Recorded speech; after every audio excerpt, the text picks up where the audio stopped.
Wars are usually remembered for bloodshed, heroes, and epic battles. But what if I told you some wars ended not with swords or treaties, but with frogs, a glass of wine, or even a basket of onions? Sounds ridiculous, right?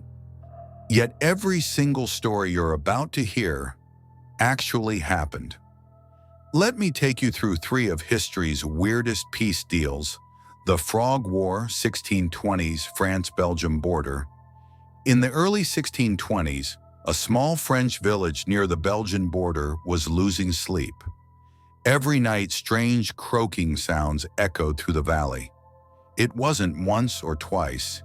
It was every single night.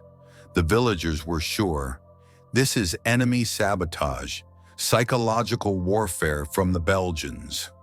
Tensions rose. Accusations flew. Soldiers were placed on high alert. A border war was brewing. Then one night, a soldier on patrol decided to follow the sound. Through the mist, past the fields. He arrived at a pond, and what did he find? Hundreds of frogs, croaking. That's it. Just frogs doing frog things. The entire cause of this war was nature. Not spies, not sabotage, just some very enthusiastic amphibians. The news spread. Everyone laughed.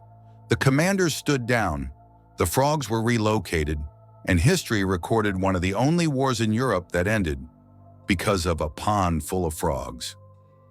Peace through wine, 5th century BCE, ancient Rome and Etruscans. Now let's go way back to ancient Rome.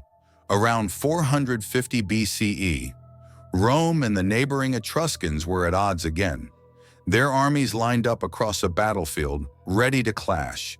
But night was falling, so both sides postponed the bloodshed until dawn.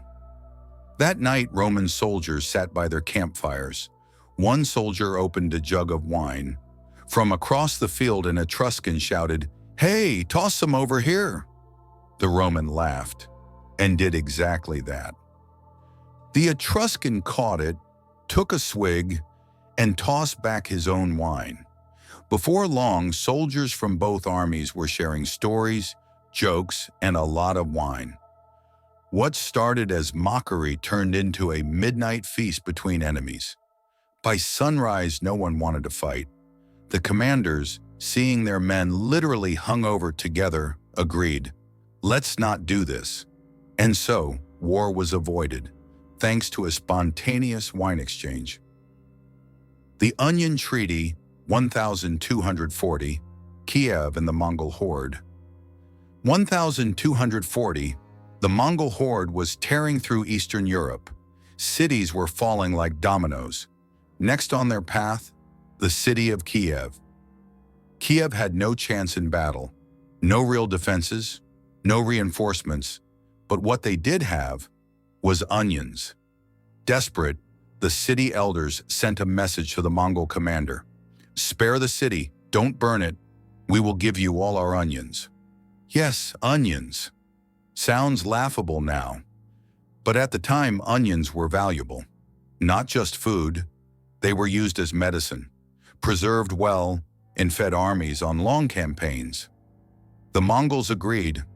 Kiev handed over tons of onions, and in return, the city was spared. No siege, no slaughter, just onions. So, frogs, wine, and onions. Three ridiculous reasons for war to end. But maybe that's exactly what makes these stories powerful. Because in a world that often glorifies bloodshed and conquest, sometimes the true heroes of history aren't warriors, but croaking frogs, generous vineyards, and a humble vegetable garden. Remember this: it doesn't always take a sword to make peace. Sometimes it just takes a good drink or a really well-timed onion.